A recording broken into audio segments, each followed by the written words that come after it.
Sushruta for NEET is now available on the Google Play Store. Try it out for free.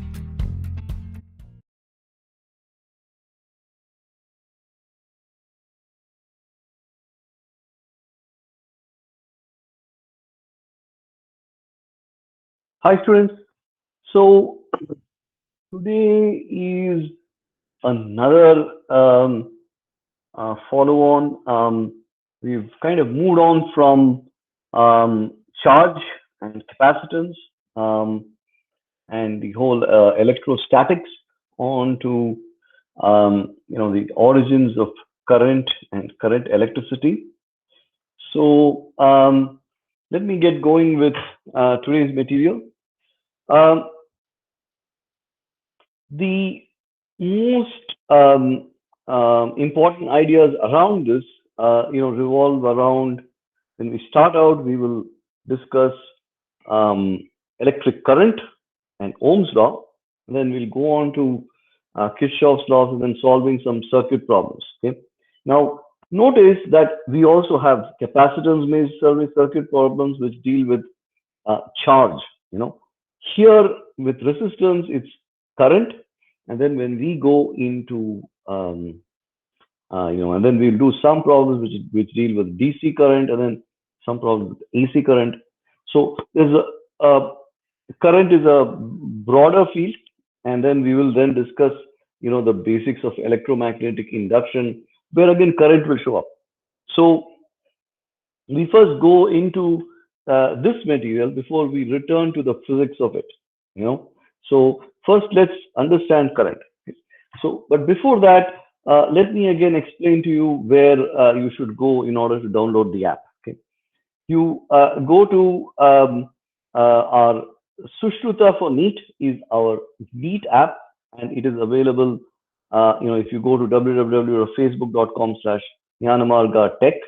Otherwise, you go to play.google.com, go to the Play Store, Google Play Store on your cell phone, and you look for Sushruta, and you should find our app. Okay, so install it. It runs only on Android, so you download and install it, and then you use it on your phone. You will get all your favorite textbooks. Then you will get videos, and then you will get slides. Then you will get the questions, right? All these will show up, as you go about accessing the material. You will have also the formula sheets, and most recently we have added what is the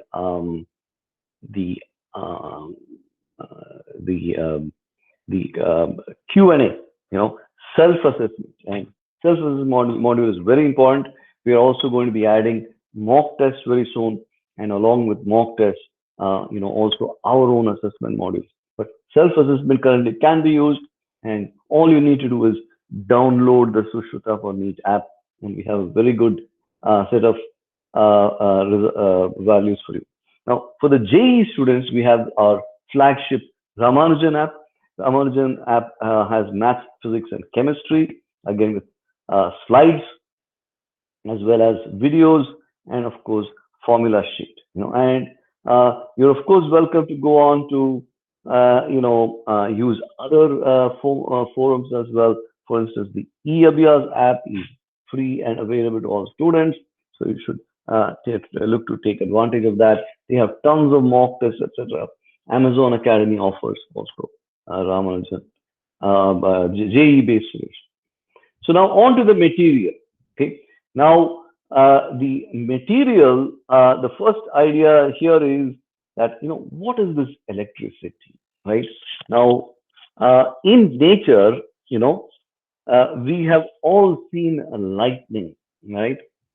Lightning in some ways is a form of electricity.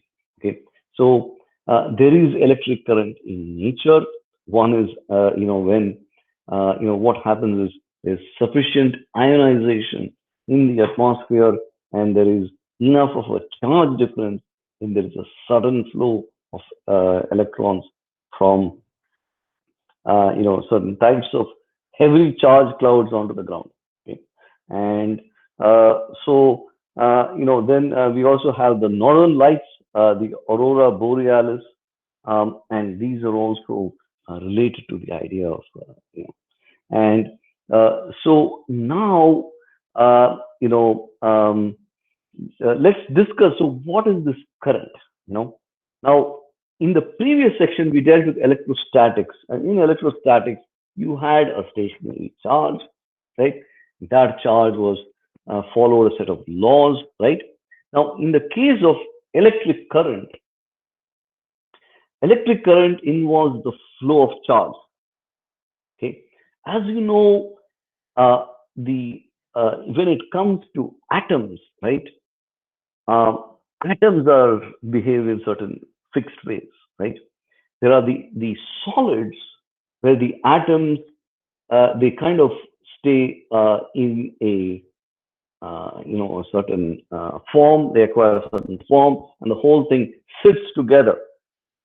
And when we say the whole thing sits together, we are mainly talking about the nuclei. Okay. Now, um, when we talk of electricity, on the other hand, and the flow of charge, traditionally, right, there is the way to look at alpha particles moving, and also what we call beta particles moving. But the most important particle that moves is the electron. Okay, and when we talk about electricity, we are not really talking about alpha particles, etc. We are only talking about electrons which move under certain circumstances. Okay. Now, the flow of electrons is therefore electricity. Okay. And we talk of this term called current. Current is the rate of flow of charge, dq by dt, or delta q by delta t. And it is measured by the unit ampere. Ampere is merely charge per second. Okay, so it is the rate of flow of charge dq by dt, right? Now, when we talk of a battery, standard AA battery that has 1.5 volts, you put a circuit around it, you will get a current, right? Now, what is that 1.5? That is the voltage of the battery. Now, we're going to discuss what causes a battery to produce a current. Okay? And the circumstance under which that happens, right? You all see bulbs. I myself, when I look up, I see a bulb, right? And that bulb is powered by the power that comes through from the power plant somewhere, right? And then delivered by a electric provider, right? And so that's where we get our our electricity, right? So now,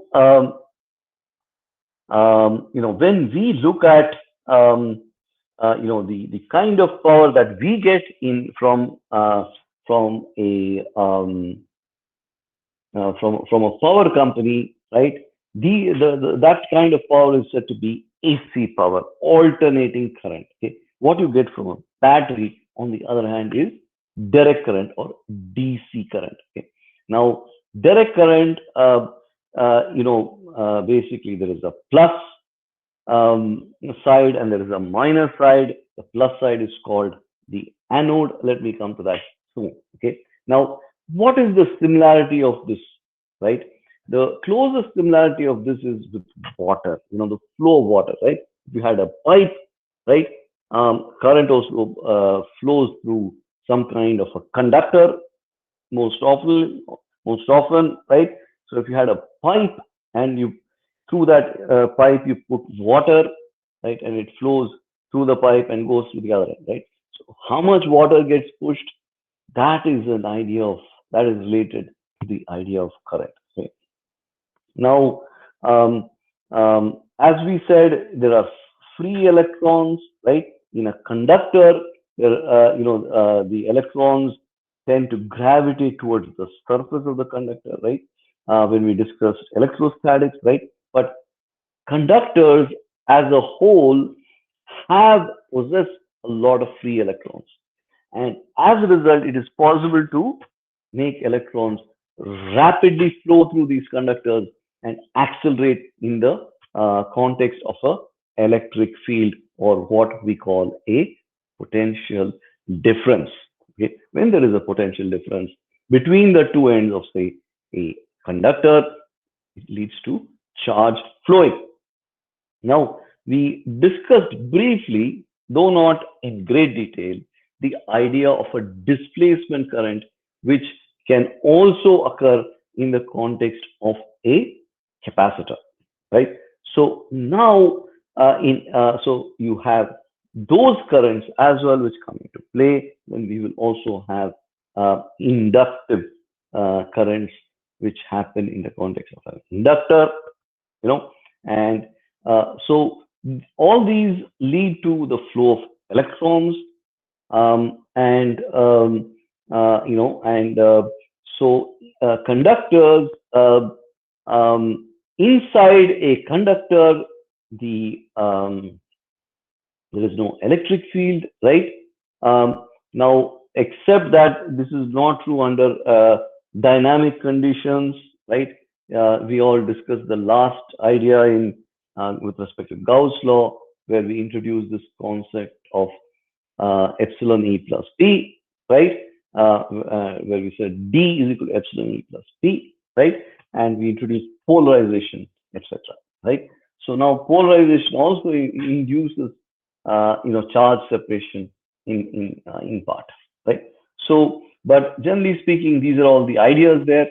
Now, what is a battery? A battery has an anode and a cathode, and then it, typically what it does do is it then has some kind of an electrolyte inside, and then the electrolyte, when you have a when you create a closed circuit from outside the battery, then the electrons can flow from the cathode to the anode, okay, and at the same time, we say that current, on the other hand, flows from the anode to the cathode. It goes in the opposite direction of the of the flow of electrons. Okay, so so that's how electrons flow and ion flow in the context of electricity. Right now, inside the electrolyte itself, right, there is a separation of these ionic compounds into the plus side going towards the the anode and the cathode. They move this way and that, and as a result, the positive ions move to the cathode, negative ions move to the anode, etc., right? Therefore, and as a result, there is an excess of electrons on one side, and they flow through the wire into the other side. Okay, and then there is a formation of a chemical reaction that takes place, and then we go from there. All right. So I'm now the next idea is deals with, of course, insulators, metals and semiconductors. Now, an insulator is something like plastic, So here I have this wire. Now, inside this wire, there's a conductor. Most commonly used conductor in wires is copper, okay, or aluminum, right? Sometimes they use aluminum. Out here, this is some kind of metal. I don't know. Maybe I'm not sure if it's aluminum or if it's some kind of steel, but most metals are good conductors. Copper is a very good conductor. Now, inside is probably copper wire. Okay? Now, on the outside, right, they put an insulator. The most commonly used insulator that we all see is plastic. Wood is an insulator. There are many kinds of compounds that are insulators, including brick and other materials. Okay? The most common conductors are metals. Okay. Now, in between the insulator, like a plastic or a wood or a brick, and the conductor, there exists a class of materials known as semiconductors. Semiconductors start conducting when a particular voltage is applied. They, they typically, how it works is they have a small amount of doping, and that doping typically is, of a form like it's a, a certain amount of, say, phosphorus, or a 3,5 elements are used in the doping of, say, a semiconductor. Silicon, right, is a semiconductor. And therefore, when they dope it, there's a little excess of electrons, and those electrons flow only under certain circumstances. Okay, so at that time, um, um, sorry all of you, and we're terribly. Hello?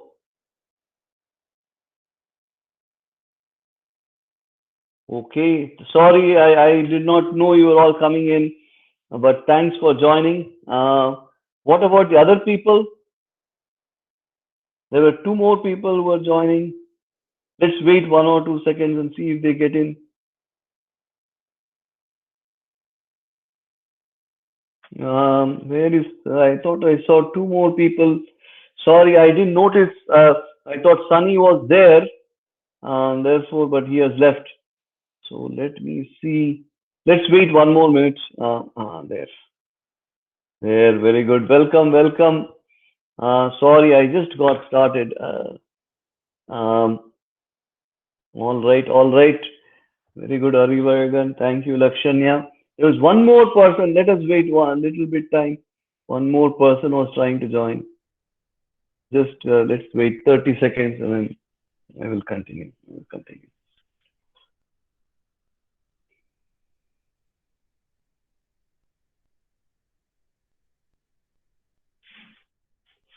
So today I was starting a new topic.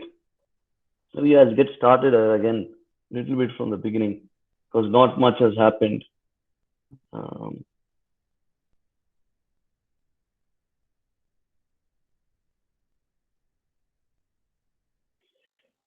Okay, so today I started with discussing electricity, and with electricity, basically you have the lightning. Lightning is a form of current. So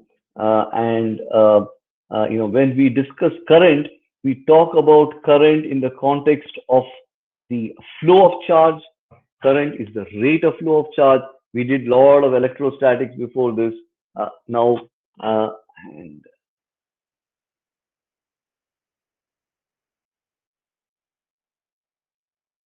I think one more person came. Excellent, excellent. Hi, Sashika. Thank you, thank you. Sorry about if you had any problems entering, but let me continue. So the flow of charge is current, and now dq by dt, the rate at which charge flows, is said to be current. Okay. Now, it is we did electrostatics where we dealt with static charge, in which is kept in some place, right? Now, in the context of okay, very good, very good. Okay, so in the context of this, let us look at so the rate of flow of charge is current. Okay, now there are two types of current. One is called alternating current, and the other is called direct current. Typically, in a battery where you have a positive terminal and a negative terminal, you have what is called direct current. Okay. Now, in alternating current, one side you always have two terminals. Okay, at least two. Right. Now, the third terminal in the case of AC, when you have a plug, you have three terminals. Right. It plugs like 1, 2, and 3. Right. Typically, the third terminal is said to be ground. Okay. Now, These two terminals, in the case of AC, they will alternate. Okay.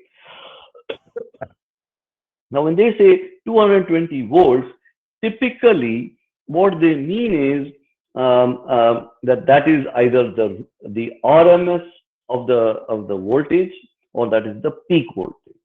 So if you have a sine wave, so when you say AC, the current coming in will form a sine wave. Okay?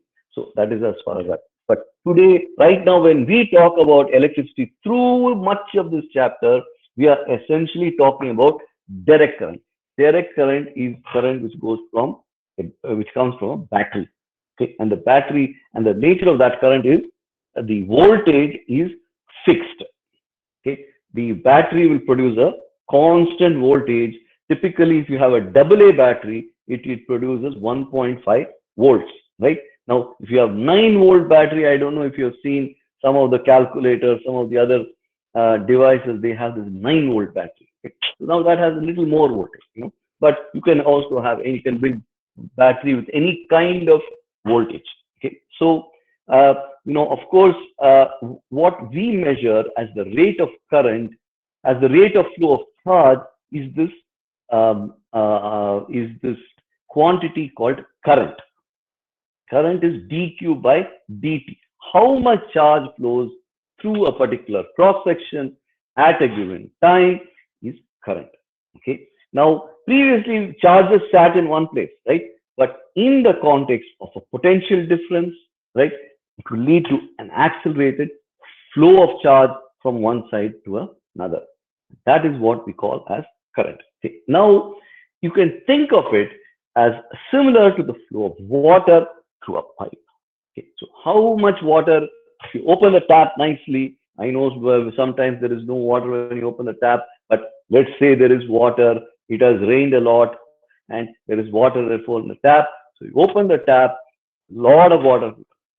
You open it fully, even more water comes, right? So like that, current also, is when there is a lot of flowing water, we say there is, it is the equivalent of current. Okay. So that is, the similarity with the flow of water. Okay. Now, when we discuss it is an important interaction at a subatomic level. Okay. Now, current is, when we say current, right? Eventually, when we study modern physics, you will learn about alpha particles, beta particles, positrons, etc. Okay. Now, right now, there are no alpha particles. When we say current throughout this chapter, we are only talking about the flow of electrons. Okay. Now, electrons are in some ways a little freer, right? Nucleus is held, right? Particularly if you look at in a ionic solution, right? The ions can move around. Okay. When you put sodium chloride in water, it will essentially break up into sodium and chlorine. Sodium ions and chlorine ions. Okay. Those can move around inside the water. Okay. Not so when it comes to solids. If you take this book, all the protons, they sit in the same place. Okay. Now, in a conductor, the electrons are somewhat free to move around. Not the protons, only the electrons. So most common conductors are all metals: silver, copper, aluminum, and mercury. Okay. Now, mercury is of course a liquid, but it is still a metal. Okay. Now, silver very costly. Gold kudukve matanga to make wire pandrathu. Who will give you gold, right? Have you they will use it for making earrings or necklace. So you are left with copper and aluminum. Okay. Now, if you take this wire, inside they will put the copper, outside, which is a conductor, it's a metal. Outside they have this other material which is called an insulator, like plastic. Wood is also an insulator, brick is an insulator. So all these things, they do not conduct electricity. They do not have free electrons, so they do not conduct electricity. Okay, so this is all the basics of electricity. Now, as you know, inside a conductor, there is no electric field, right? And therefore, or E dot dA inside a conductor will be zero because there is no charge inside the conductor, right? So we discussed Gauss's law. Okay. Now, let us now bring into look at the battery. Now, in the battery, there is an anode and a cathode. The anode is the positive terminal in the battery. The cathode is the negative terminal in the battery. Now, electrons come from the cathode. Cathode will have excess of electrons. Now, between the anode and the cathode, there will be an electrolyte. Okay. Now, there are different types of batteries. There is what is called nickel cadmium battery. Then there is lead acid battery. So different types of electrochemistry exist in the making of batteries, and you will study all of them. In the modern cars, they use this lithium ion battery. Okay, but typically in older cars also you have batteries. They are what are called lead acid batteries. They will have one.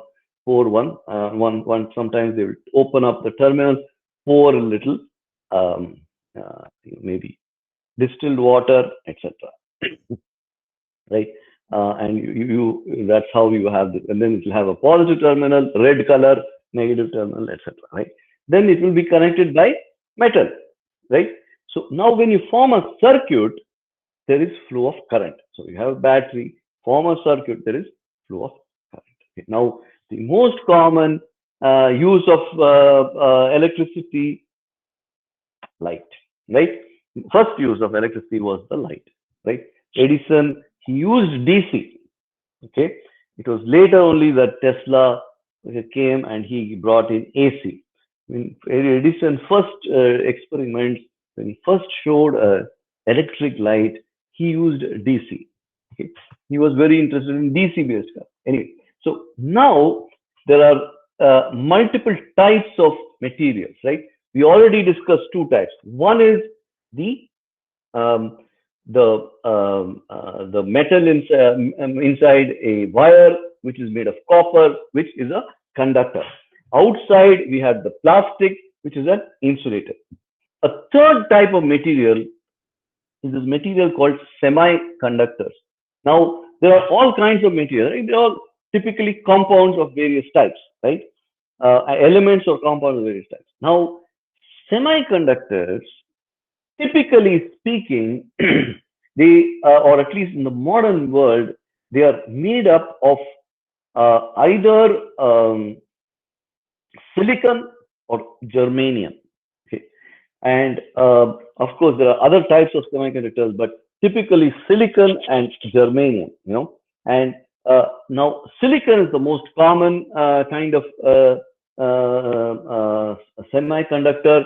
And for here we have the Silicon Valley. Silicon Valley, at one time it is called Silicon Valley because they had all these companies which used to make semiconductors. Okay, all these microcircuits, CPUs, chips, etc. in a computer, they all are made up of what are called integrated circuits. Integrated circuits are today pretty much all made with semiconductors. Now, a semiconductor is made with silicon. The most common semiconductor is silicon with some doping. Now, the two types of doping is there is a P-type doping and an N-type doping. So they will take a pure crystalline silicon and they will dope it on two sides. Okay, and as a result, a semiconductor is in between a conductor and an insulator. An insulator doesn't carry current. A conductor will always carry current. In between, like whatever voltage you apply, the conductor will carry current. The insulator will never carry current, or pretty much it will never start conducting because the electrons are tightly bound. Okay, in the metal, the electrons can move around, therefore it can conduct current. Now, a semiconductor is in between. Up to a certain voltage, it will not conduct, but above a certain voltage, it will then start to conduct. Okay, so That is the main difference between these three types of material. So now, typically, you can think of this idea as that of a charge pump. So basically E internal is zero in a charge pump. And typically what happens is that if you had a charge pump, what does the charge pump do? It creates a set of plus charges and a set of minus charges. This is a conceptual idea, right? And then you put a wire from the plus to the minus, then the current will flow from this way to that way, and the electrons flow from that way to this way, right? Now, the flow of current, right, is always from the positive to the negative, and the flow of electrons is from the negative to the positive. It is a convention, okay? The direction of flow of positive charge is this way. The direction of flow of the actual electrons is that way. Positive charge never flows. Only electrons flow that way. Okay, but it is only a convention. Okay. Now, current has a direction, right? It goes from the positive to the negative, right? But it is a scalar. Okay, and when we measure current, we measure it as the rate of flow of charge. Okay, dq by dt. Okay, now if you want to measure the total charge, then I times dt. Okay, now we will now introduce a vector. Okay, now the vector is called J. Okay, now J is the current density, how much current flows per unit area. Okay, so I by A, right? You would think I is a scalar, A is a scalar, therefore it should be, right? No, A is not a scalar. J dot dA, just like E dot dA, if you remember, like that, J dot dA equals I, or J dot ds equals I. Okay, current density is a vector. Okay, now ds is direction perpendicular to the cross section. So typically, any area, you say that the area vector is normal to the area itself. So ds, the direction, if this is the area, ds will be perpendicular. All right. Oh, in the electrostatic condition, there is no electric field, right? Now, thermal velocity is 10 to the 6 meters per second. E inside is equal to 0. Okay.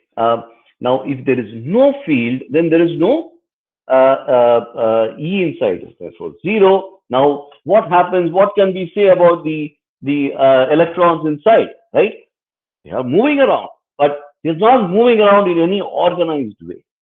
Okay? The average velocity, they're moving around this way, that way, this way, that way. But the average velocity of the electrons is not in a particular direction and not with a particular velocity. So the net electron flow with the velocity is 0. Okay, now, in the dynamic conditions, when there is a field, the electrons are accelerated. They flow from one side to another. That's where, if you take the cross section, you will have a electron density J. Okay. Now the electron density. Let's say there are. Remember that electrons are quantized. Each electron has a given charge. The magnitude of the charge is 1.6 into 10 to the power of minus 19 coulombs for one electron, right? So there is a certain quantization of charge. Charge doesn't, below that we typically don't deal with. We only deal with charge in quantized terms. Quantized means what? It will only be a multiple. It will be a quanta. Okay, 1 quanta, 2 quanta, 3 quanta, like that. Okay, 3 times 1.6 into 10 to the power of minus 19. So that is a quantization of charge. Okay, so now E times N, let's say N is the electron density, right? The total charge is E times N, right? Times LA. A is the area. Okay, so and I guess then you also need the time, right? So, or L is the length, right? So the total volume of electrons present in this whole space, right, is E times N times LA, right? Now, this is flowing at a certain rate through this volume, right? So now, when we talk about that, right, when we talk about J is the current density. Current density. Current density, now, what does that mean? It is the Q by A T. Okay. Charge current per unit area, right? Or which is the charge per area per time, right? So now you have E times N times. LA is the charge that is flowing. You divide by T. So much charge is flowing through that area. Now you also have to divide by A, right? So the AA will cancel. Therefore, you have E times N times L by T is V. Okay, so now the charge is moving at a given drift velocity D, so Vd. Okay, so E times N times Vd is J. All right. So drift velocity, current is flowing. Current is the flow of charge. Okay. So we are slowly building all these ideas. So we therefore now introduce this concept of these electrons drifting.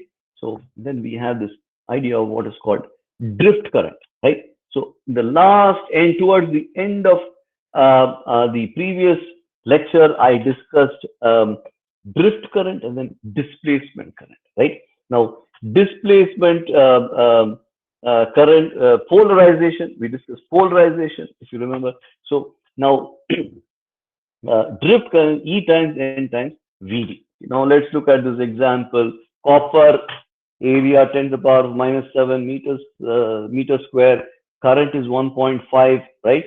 So now, what can we say? I by A is J. J is equal to N times E times V. Now, what is the if you had 1 mole of copper, it will contain 6.023 into 10 to the power of -20, 10 to the power of 23 atoms, right? So 1 mole of copper has a mass of 63.5 into 10 to the power of -3. So now if they gave you a certain amount of material, then you can correspondingly say what is the number of moles in it. Okay? So the number of moles in 9 meter cube, right? He's saying density rho is 9 into 10 to the power of 3 kilograms per meter cube, right? So number of moles in 1 meter cube is what? 9,000 divided by 1 mole, by a mass of 1 mole, which is 63.5, right? 10 to the power of -3. That is the number of moles, right? If you have 9,000 kilos, it will contain this much,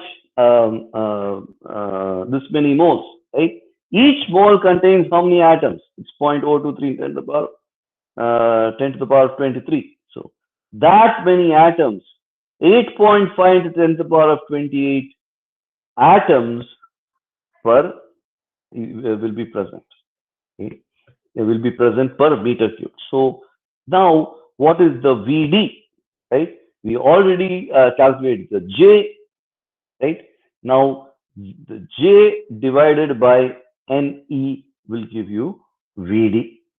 So the number of atoms in 1 meter cube, we know J divided by Ne will give you the effective drift velocity. 1.1 into 10 to the power of -3 meters per second.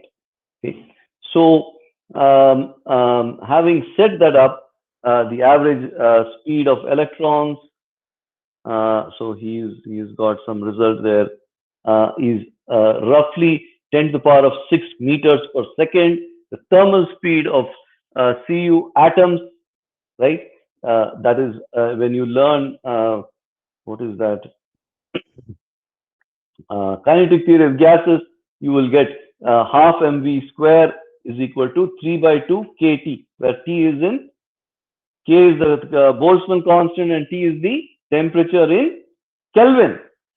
Okay, so 3 by 2 kT equals half mv square. That will give you the velocity in of thermal atoms. Okay, now the thermal speed is much lower, is in some ways very different from the drift velocity. Okay, so having said that, this is 2 into 10 to the power of minus 2. This is 1.1 into 10 to the power of minus 3. Okay, so there is a huge difference between the two.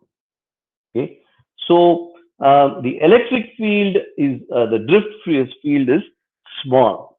So now we are going to introduce this law called Ohm's law.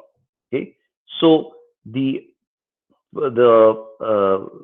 drift velocity, right, J, which is related to J, right? Drift velocity Vd is proportional to E. Okay, now J by E is kind of a constant for a particular material. Okay, so J is equal to sigma times E, and that sigma is called the conductivity of the material. So now, remember, Ohm's law deals with this term called resistance. Okay, now the higher the ratio of J to E gives you the conductivity, right?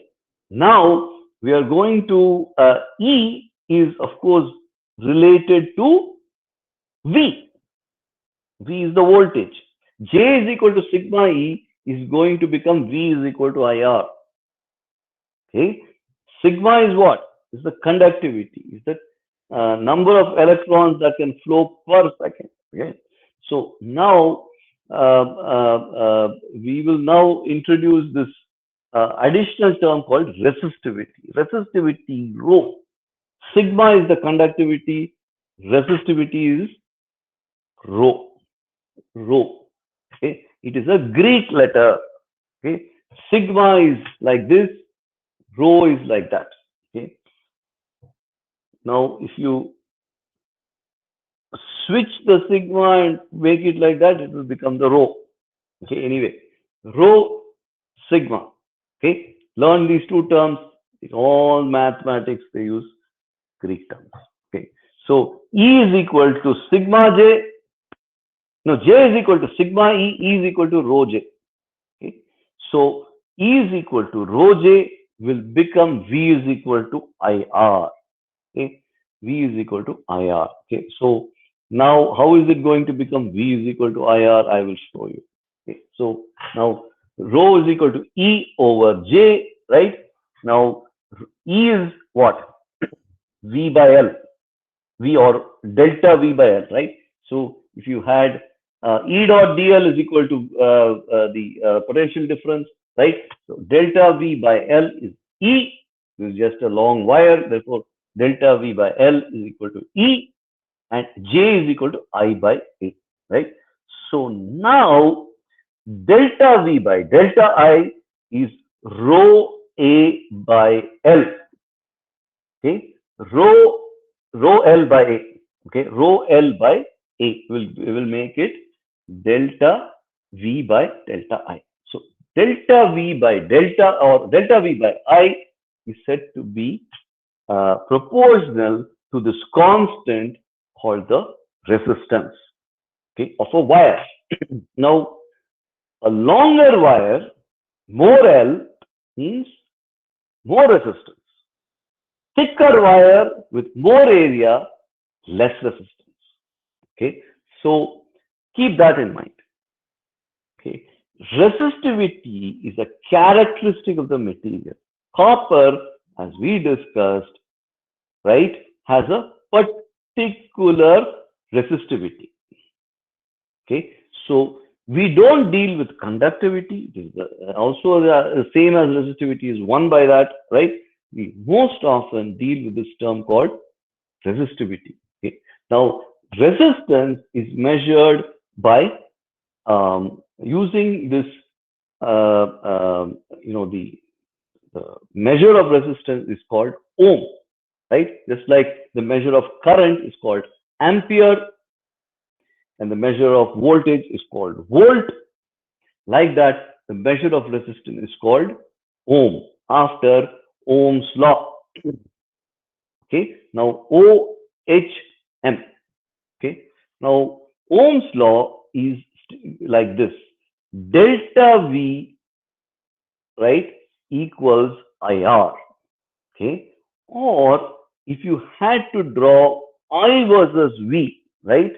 If you drew I versus V, right, then you will have a straight line. Now, what is the slope of the I versus V line? The slope of the I versus V line is 1 by R.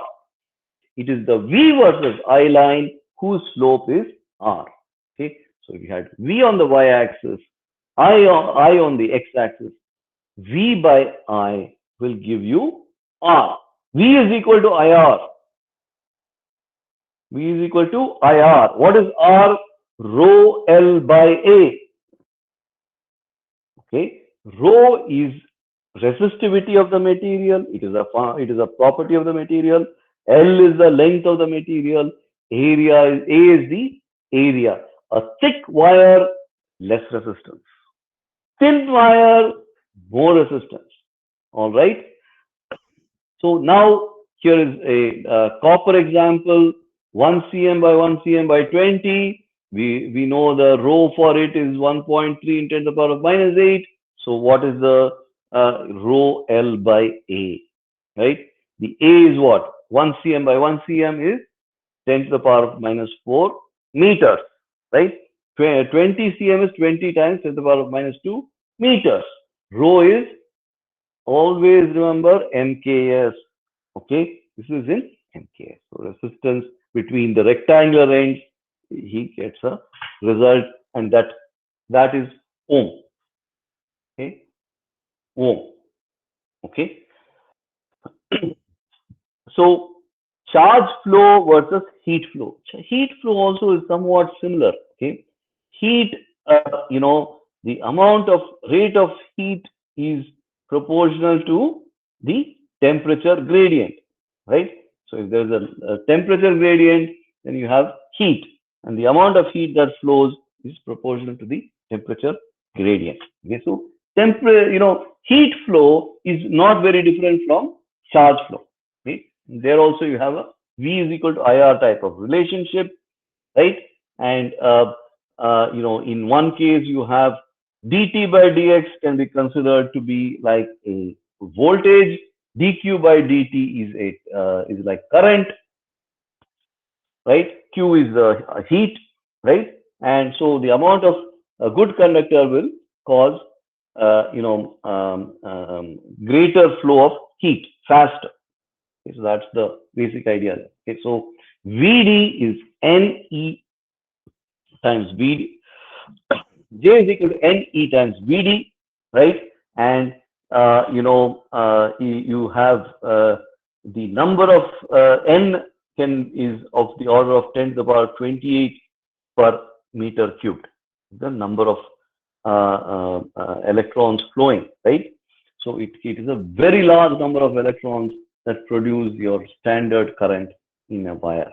It's very large number of electrons. Now, why is Ohm's law good? Electrons collide with ions and emerge with velocity in random direction, right? If there was no potential difference, then all the electrons, they move this way and that way, but the net V will be 0, right? But in the presence of an electric field, there is flow of electrons and they flow at a particular speed, okay, which is proportional to the J, right? N times E times Vd equals J. All right. So Now, the velocity immediately after the previous collision, right, vi, right, is related the time between successive collisions, and then there is this term called a. A is equal to e by n, okay, where m is the corresponds to the mass. Okay, so this is deals with the relationship between the drift velocity and how often these electrons will collide. Okay, now E is the what is that? The 1.6 10 to the power minus 90, the charge of a particular electron. Capital E is the electric field, right? And T is the basically the time between collisions, or tau is the time between collisions. Okay, so m is of course the mass. E by m is the is specific to a particular electron. I forget the mass. Okay, so so when you plug all this in, you will then get the velocity after the immediately after the last collision, and how those are related to the drift velocity. Okay, the velocity immediately after the last collision is that v, and the capital V is the drift velocity. Okay, so these or this Vd is the drift velocity. Okay, so now these terms are all related. Okay, so so the drift velocity and tau. Now, the drift velocity J is equal to n times E times Vd, right? Now, we establish Vd to be this formula, E times tau by m, right? So now you have E times tau by m. So now, because you already had an E, you have E square. So n times E square times tau by m, right? So now you have this J is equal to sigma E, and so now sigma is equal to n E square tau by m. Okay, so and that's where you get the corresponding constant, right? So tau in some ways is specific, decides your corresponding uh, what is that? Sigma, right? Sigma is what? Conductivity, right? Conductivity is decided by tau, n E square by m tau, right? So and therefore you can get from that you can get the value of tau. They gave you the other values, right? M is 9 into 10 to the power of minus 31. Then and then they give you all the other values. E square 1.6 to the power minus 19 square, right? 2.56 to the power minus 13, 1.6 to the power minus 19 square, right? And n is 8.5 to the power of 28. There is that many electrons, as we said before, 10 to the power of 28 electrons per meter cubed, right? And therefore you can get a value for tau. Okay, and from that you can get this other figure, which is the mean free path, or lambda. Okay, lambda is of the order of 40 nanometer for electrons. Okay, so this calculation is worth learning, and some of these formulas are worth learning. So please look at these formulas and learn them. But then the more important ideas deal with this idea around Ohm's law, which is V is equal to IR, right? And now, but then basically the mobility is we already said J is equal to n times E times Vd, where Vd is the drift velocity, right? Now the mobility is a measure of the drift velocity divided by the electric field, right? And because of this equation, we already derived Vd is equal to E tau by m. We can say that mu, the mobility, is E tau by m. Okay, So eta by m is the mobility. We previously derived. Therefore, you can say that Ne mu is the mobility, right? Ne mu is the conductivity. Okay. So now, but for semiconductor is a different formula. There is both a conductive formula and then there is also the corresponding insulation related formula. But or there is a drift current based formula and then there's a displacement current based formula. But don't forget about that Ne mu, where mu is the mobility. All right. So now the two laws you need to know is V is equal to IR, J is equal to sigma E. Okay. And then we will go from there. Okay. Now there is also this thing about carbon resistors, and then they have all those bars in the resistor. You should learn to read those bars. They come in different colors, and then they tell you how different colors have different ratings. So carbon resistors, a carbon rating of a particular resistor, you should look it up and you will know. And you should learn that in case they ask questions about that. You can learn it. So now with temperature, right? What happens? The temperature coefficient of linear expansion. Basically, what happens is things become longer, right? If something is heated up, right? So what happens to the rho, right? Or not rho. What happens to the resistance? Resistance is equal to rho L by A, right? Now rho itself changes with temperature.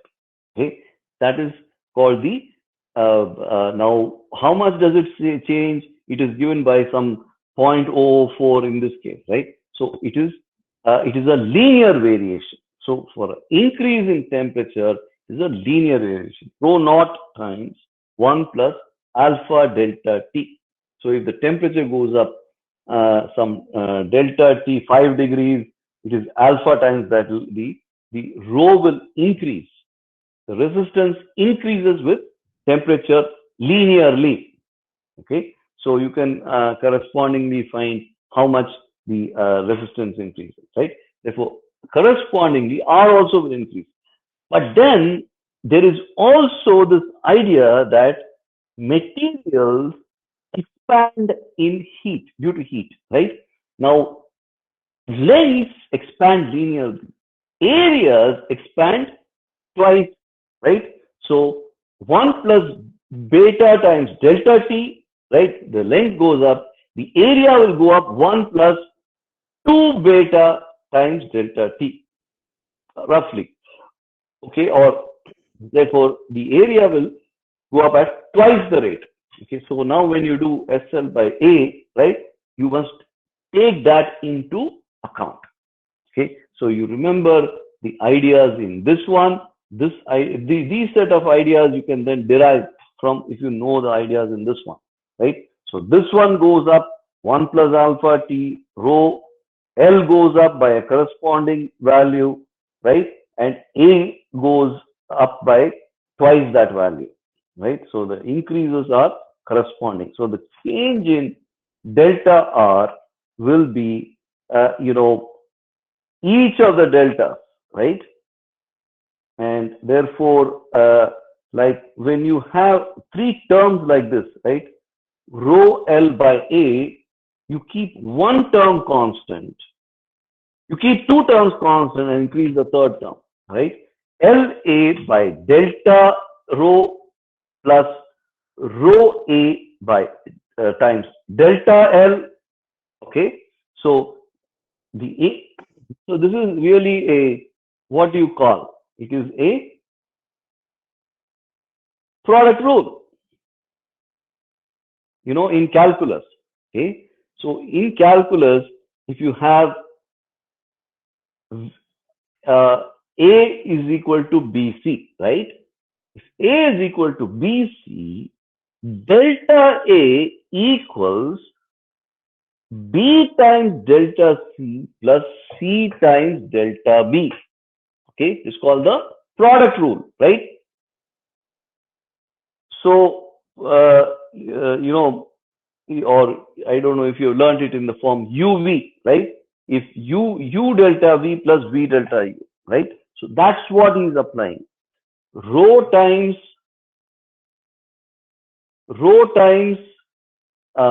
delta rho times L by A plus rho by A times delta L plus rho L.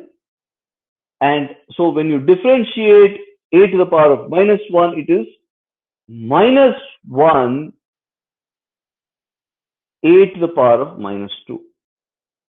Okay, so therefore you end up with minus delta A by A square. That's how you end up with this term. Okay, -1 by delta A square times d delta by by whatever constant. Okay, so that constant is always dropped off. Okay, so now we're only looking at the increments. Okay, so now the increment is a combination of each of the separate increments done as a formula. Now you divide everything by delta R by R. You divide everything by, on the left hand side by R, and on the right hand side by rho L by A. When you divide the first term by rho L by A, you have delta rho by rho. The L by A will cancel. Now for this term, you have delta L by L. And for this term, minus delta A by A.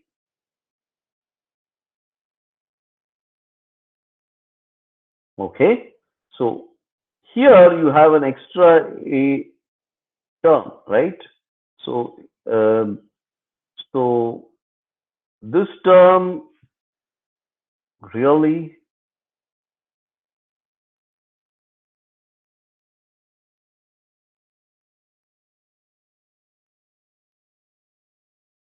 yes, okay.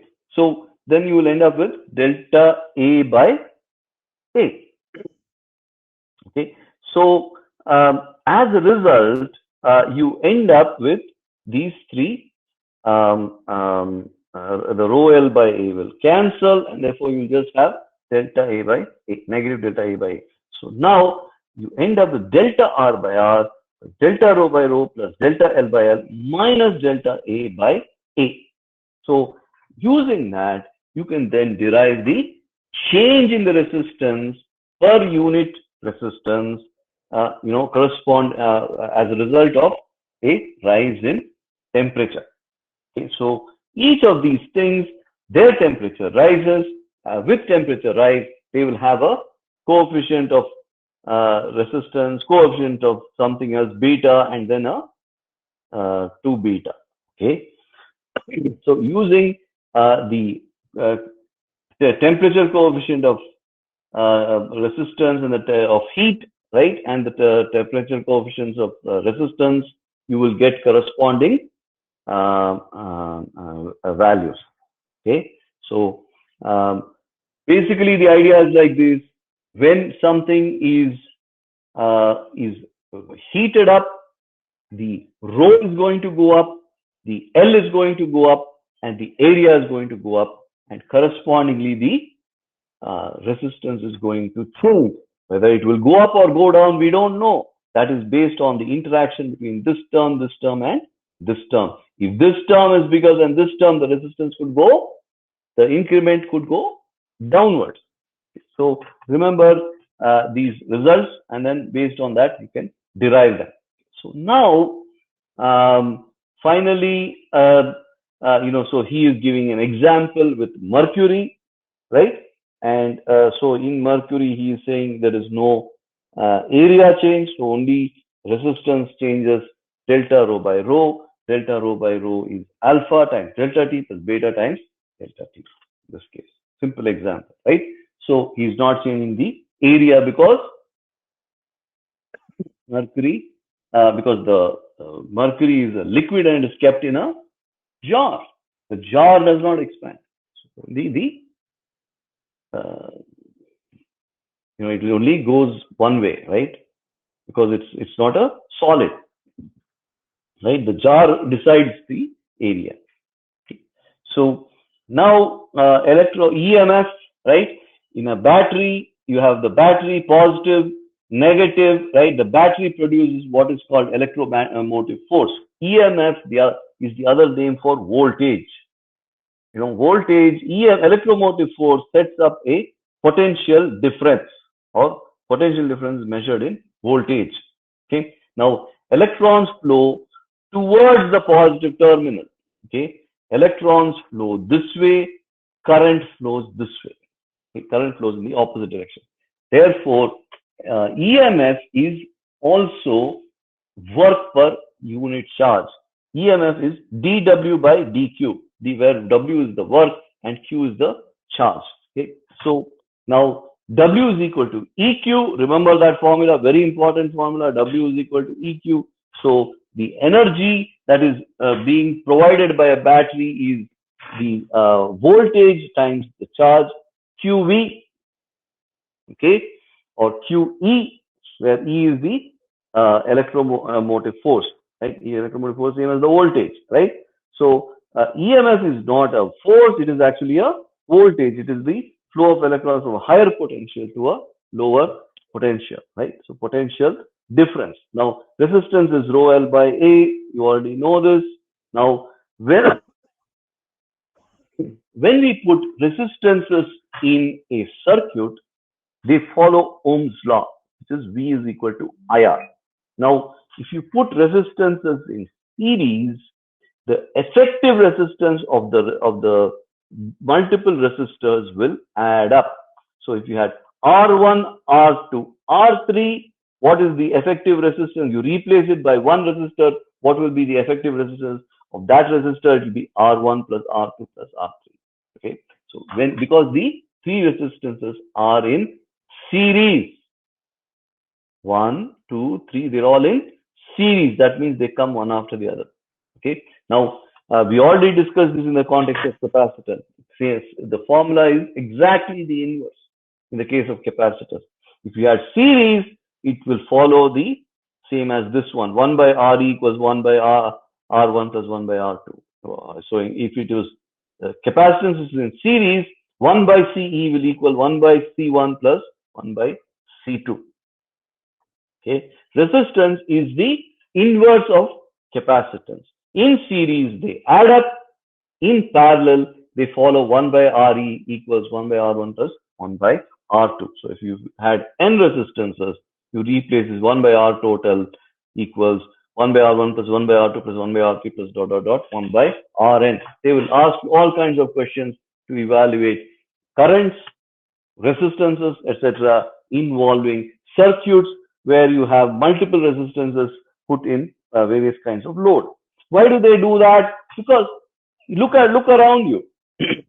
Look around you, right? If there are 10 lights, my house has 10 lights, I switch all of them on, right? Now, are these lights connected in series? We don't know, right? So that is the idea. So you need to know the circuit, and once they give you the circuit, you can then evaluate the currents and the voltages, etc. Right? Now, and so that is part of the work that we will be doing with respect to this. So we are nearing the end. Okay. So I will maybe let me continue for 5 more minutes. Okay. So now V is equal to IR, right? Now what is happening is inside the battery itself will have inside it produces a voltage. Okay. A DC battery will produce a DC voltage, fixed voltage, right? But inside the battery itself, it has what is called an internal resistance. Okay. So now the effective voltage from the terminals, because inside the battery it has voltage, what voltage is available to the rest of the circuit is actually slightly less than the rating. Okay. So if the open circuit voltage, when they say open circuit voltage, they mean if there is no current. If there is a current, the voltage available across the terminals will decline. Why? Because there is a internal to the battery itself, there is a resistance. That resistance will have to be, and it is in series, so that resistance will be added to the rest of the circuit. Okay, so here, so this is this internal resistance of the battery itself. Okay, so now here there is a battery that has an internal resistance of 1 ohm. Now the open circuit voltage is 10, right? And then there is a load of 4 volts, 4 ohms, right? So now what is the net resistance? 4 plus 1. This and this are in series. 4 plus 1. Net resistance is 5 ohms, right? 4 ohms plus 1 ohm, 5 ohms. What is the net current? 10 divided by 5. Okay. Now, what is the voltage between A and B? Right? The voltage between A and B is same as the voltage across RL. So net current is what? 2. 10 divided by 5. Right? So now the voltage across RL is 4 times 2, 8 volts. The voltage between point A and B is 10 volts minus 1 ohm times 2 amperes. Voltage across AB is also 8 volts. Okay, so what is available to the load from this battery is now reduced from the open circuit voltage, which is 10 volts, to a little bit less. How much less is decided by the current. Whether it is, if the load was bigger, right, then the current will be smaller, and therefore the voltage across AB will be higher, right? Because it is 1 times, it is 10 minus 1 times I, right? 10 minus 1 times I will give you the voltage that is available to the rest of the circuit, right? So it changes with the load. Higher the load, more the voltage available to the load itself. Okay, and so that's an important idea, right? So now here's another example. Now he has a voltage 10 volts, internal resistance 3, and then he evaluates the corresponding what is the voltage available to that resistance. He says the current that is flowing is 0.5 amps. So what is the RL? RL is merely what is the voltage across RL? It is 10 minus 3 times 0.5, right? Which is 8.5, right? So V is equal to IR can be applied for around loops, okay? And and then you should learn how to apply how to solve problems involving series and parallel resistances. So far we only looked at circuits involving series resistance. This is only one loop, right? In this kind of when there are parallel resistance, there are many loops and there are many currents. Okay, so now then it makes things a little bit trickier, but not that much trickier. Okay, so with good algebra, if you learned algebra well, you can solve most of these problems. Okay, so if you I hope you are a little bit attending some of the calculus, or you start attending some of the calculus classes, or you have gained access to the material and you start learning that also. Okay, very important.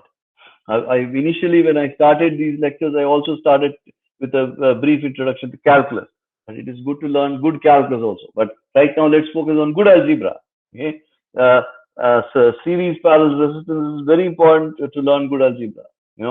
So here basically he is trying to explain how to solve these issues. So he's saying you start at one point, you go once around the whole circuit, A, B, C, D, back to A, right? If you go once around the whole circuit, you will end up with 0. Okay. So now how do you solve these problems? R1 plus R3, right? V divided by R1 plus R3 will be the current, right? Now the voltage across R1 will be I times R1. The voltage across R3 will be I times R3, right? So V, and if this also has one Kuti internal resistance, little r, right? So voltage across that will be I times R, right? So let's say this V was VA, right? The voltage across this was what value does we have? Okay, so it is some E, right? Now E,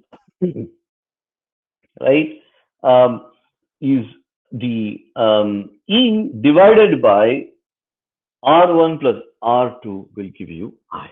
Now, E is the effective voltage that is available, right? And as you know, that changes based on the load, right?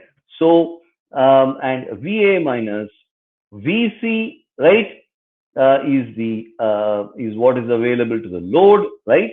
Therefore, that is the voltage across E, right? And that is both the open circuit voltage minus the I times the internal resistance. Okay, so that is available, and therefore if you go once around the loop, you will come back to the same point, then you will again end up with 0. Okay, so otherwise, if you separate out just the voltage alone, right, then you can apply V minus IR equals 0, or V is equal to IR, where R is all the resistance series effectively added up, including the internal resistance. Okay, so that's how you most often solve these problems. Okay, so here you go once around the loop and you end up with the 0. So now here he has 2 batteries. Okay, the 2 batteries have been wrongly, I guess, well, installed or connected in the circuit in opposite to each other, right? So now this one is going to go, from, you always count from this way, right? So here to here, negative to positive, it's going to go +2. If the open circuit voltage was 2, it will go +2. But he's saying that the open circuit is not 2. He's saying the closed circuit voltage, when they put that EMF, right, when they use EMF, they always imply the closed circuit voltage. In this point and this point is 2. Between this point and this point is 4. So +2 minus 4, right? So the current is going this way. So so you end up with +2 minus 4 minus this equals 0. Okay,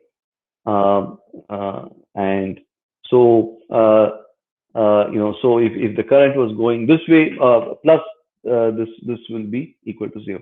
+2 minus 4 and plus I times 5.5 equals 0. Okay, so that should give you the value of I.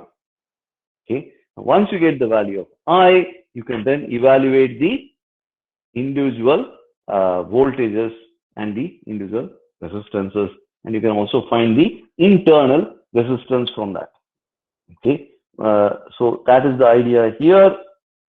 Okay, the effective voltage of the 2 EMFs is producing about 2 volts, right? And therefore, this 2 volts is producing a net current. Now, and therefore, from that, he is evaluating the resultant currents. Okay. Now, if instead he had given you the internal open circuit voltage I think that's what they've given here, not what I said. They've given the open circuit voltage. Then you then you don't have this +2. This is not +2, right? This is actually 2. So from here to here is +2, and from this one will have a also an increment of the I times R1. Okay, and so this one will also have an increment of this one will be -4 minus I times R2.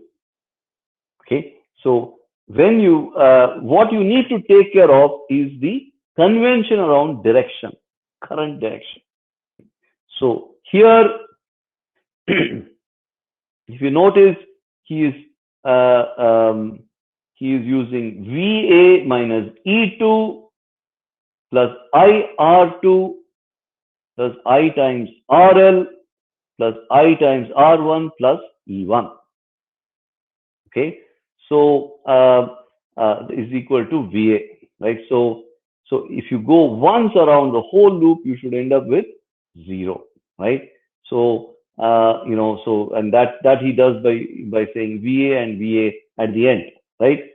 So instead you can drop the two VAs and you will just end up with negative E2 plus IR2 plus IRL minus plus IR1 minus E1.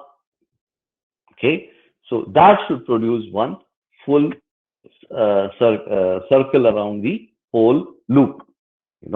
So when you go once around the whole loop, you will end up with 0. Come back to the same point, you'll end up with 0. Right now, he is writing the VA and the VA in the two sides. Don't need to do that. You just go once around the loop, and you can just look at the drop in the voltage across each resistance and across each battery. And once you go around every loop, you will end up with 0. V minus IR will equal 0. Okay. So remember that, and we will discuss some of these details little more next time. Next time I will start with maybe a couple of circuits, then we will solve some more problems, some involving resistance and some involving actual circuits, so that you become more comfortable. Then we will introduce this idea called Kirchhoff's laws. Okay, so before we go to Kirchhoff's laws, I first want you to become comfortable with using equivalent resistance, series and parallel, and also understand the details of how to use V equals IR in loops, etc.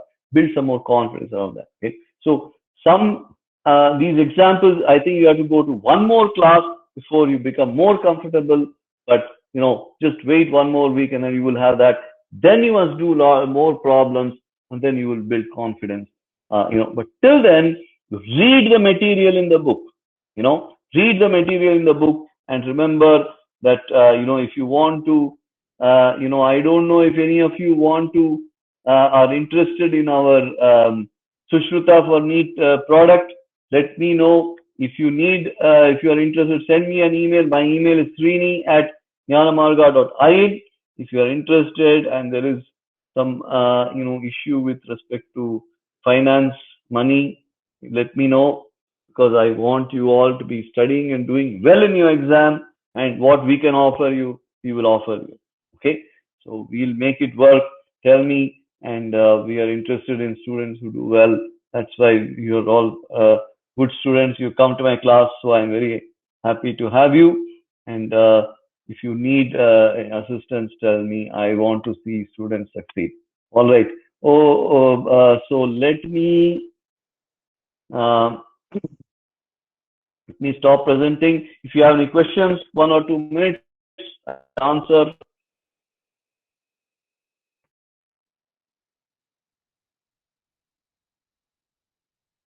Otherwise, you can ask questions at the beginning of the class also, next class. You can ask more questions. But what I will suggest is to get download our app, and try it out and register, and if you have any help with need with help with registration, contact us. We will help you.